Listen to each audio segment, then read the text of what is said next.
Hi there, Karen Flaherty here from Living by Human Design. Hope you're doing well. And today's Human Design weather is going to be about the Gate 21, which is called the Gate of Control or the Treasurer.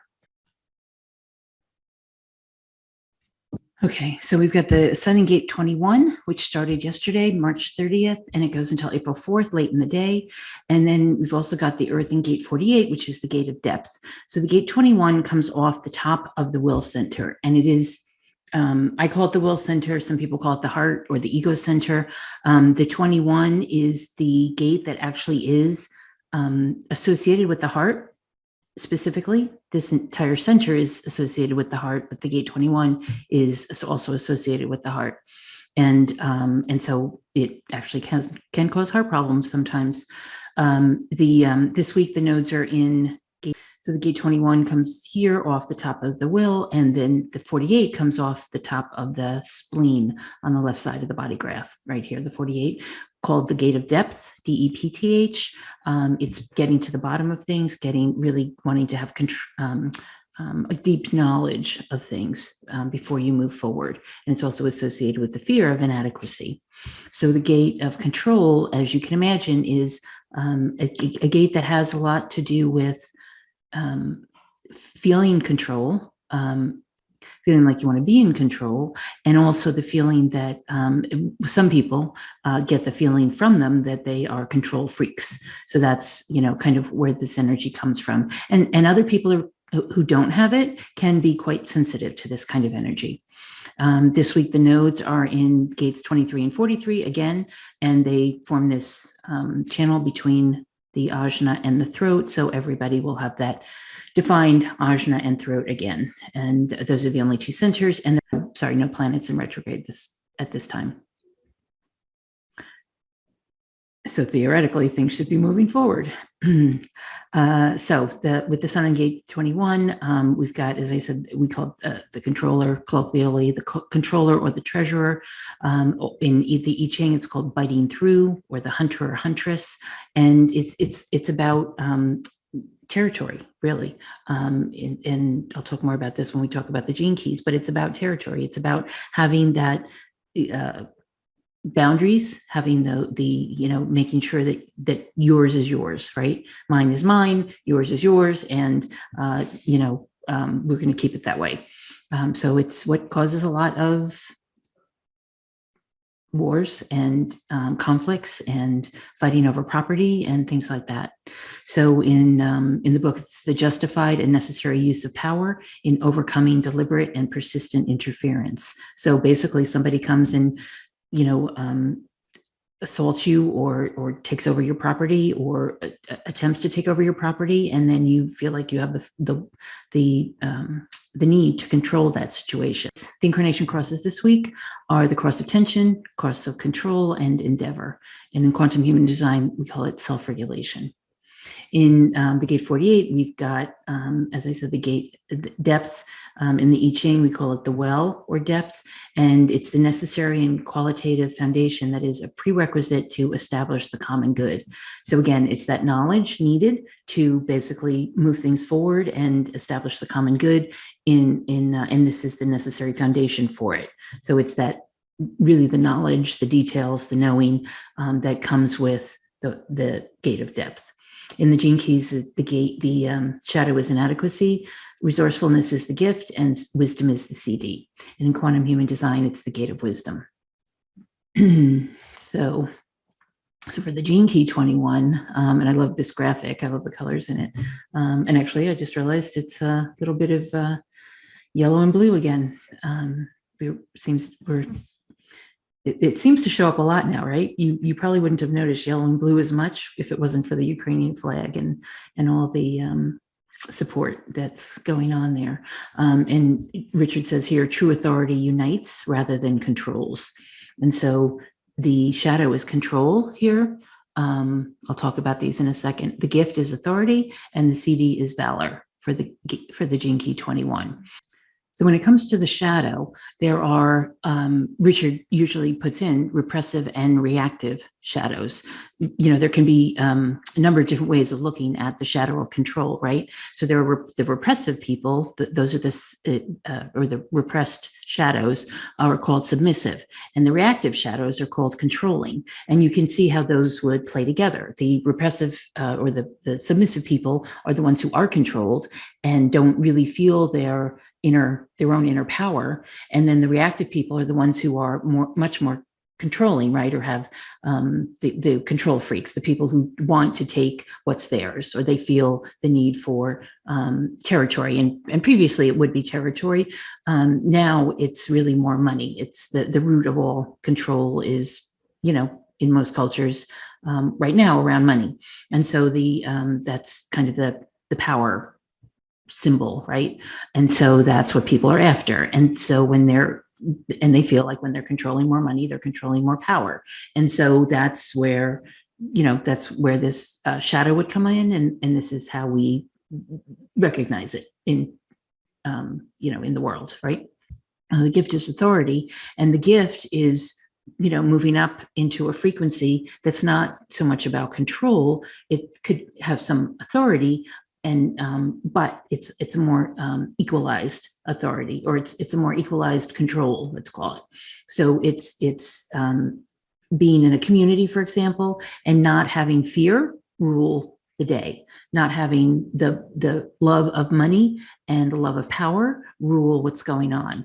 It's more about having a community, creating an egalitarian way of doing things, and perhaps a more loving way of doing things. So, but whether it's community or family or the workplace or government or whatever it is, that it's more egalitarian. There can't always be somebody who's we can't all have equal roles. Obviously, somebody needs to be in charge of something, but everybody in the role that they're in is content and fulfilled by the role that they're in. So that's a very different way of thinking about it than having the submissive versus controlling kind of atmosphere. And then the CD is valor, and the valor, moves up a few more notches to where the community is thriving. This is really more about courage and love and courage and wisdom and sacrifice to a certain extent, and basically having that be the way that you are in society. So Richard says that ultimately the only ones who will be given positions of control will be those who have given up being in control. In other words, the people who will actually get the authority will be the ones who really don't care, right? It'll be just the person who seems to be the most qualified, or the most has the most expertise or the most experience in that particular role, and they will be elevated to that authority role, but not because they want to, and not because they're after the money or the power.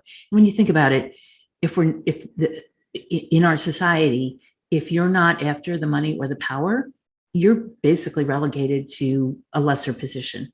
If you're not the one leading the charge in finding a way or having a vision to get the company or the government or whatever, it's this agenda that people have, that it's all about power and money. There's nothing wrong with power and money, but when that's the only agenda, and it's not about community, it's not about love, it's not about wisdom, it's not about having the right people in the right jobs or careers or roles for them, then it's not going to work.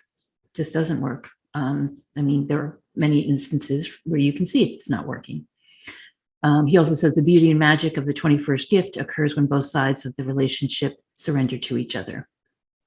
We've got a number of birthdays this week, including Eric Clapton, Al Gore, Norah Jones, Ewan McGregor, Vincent Van Gogh, Piers Morgan. Now you can see that a number of these people would be the right angle cross of tension, and the tension is usually about provocation, of provoking people to do things that they may not want to do, but all in the service of getting them to their goals.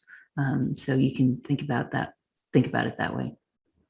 And the chart that we're going to do this week is Maya Angelou, who has a birthday on April 4th. She was born in 1928. So gosh, she would have been coming up on her 100th birthday. Would that be 94? So she has passed away a few years ago. She was an author, an actress, a speaker, a poet, and you can see that she had a lot of openness in her chart in terms of the head and the ajna, the sacral, because she was a manifester, the emotional solar plexus was open, and so was the root. So 5 centers were open, but she did have the throat. She had that voice. But ironically, because she witnessed something tragic early in her life, she was quiet, really didn't say a word for a number of years until she was about 7 years old, and had a very tough childhood, and was moved around quite a bit. So she had the will center and this money line, the channel of the money line, as we call it. She also had the channel of initiation, which is the love of, a combination of the love of spirit and the gate of shock. She did and said a number of shocking things and wasn't afraid to shock people. She was quite tall and really a presence when she both spoke or entered a room. A wonderful dresser. She always looked gorgeous. And she also had this channel of talent.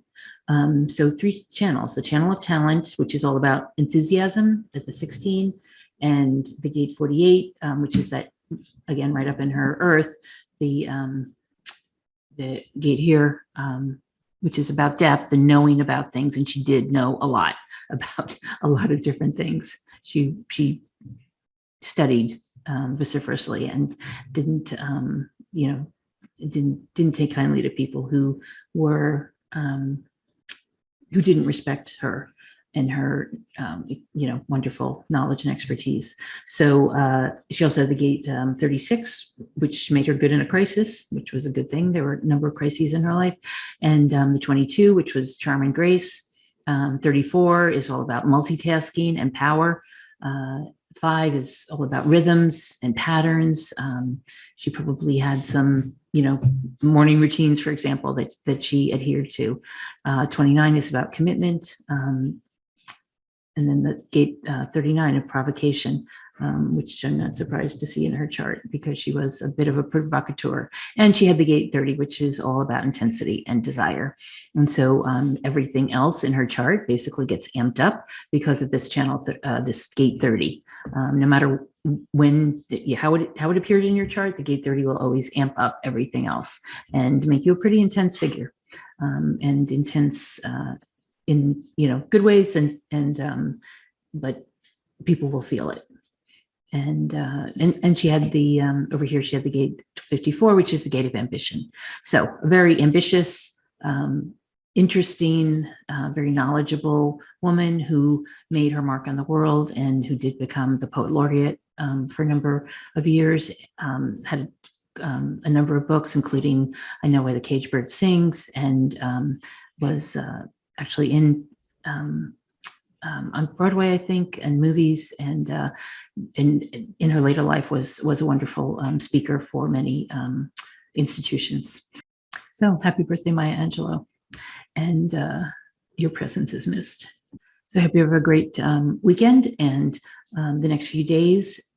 Watch for the feeling of controlling, the feeling of wanting to control, and the feeling of other people wanting to control you, because that will definitely be in the atmosphere, in the energies.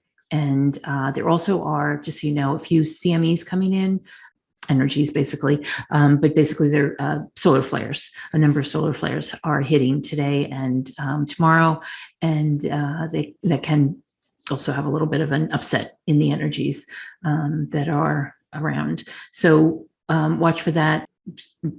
Enjoy the beginning of April, and I'll see you next time. Take care.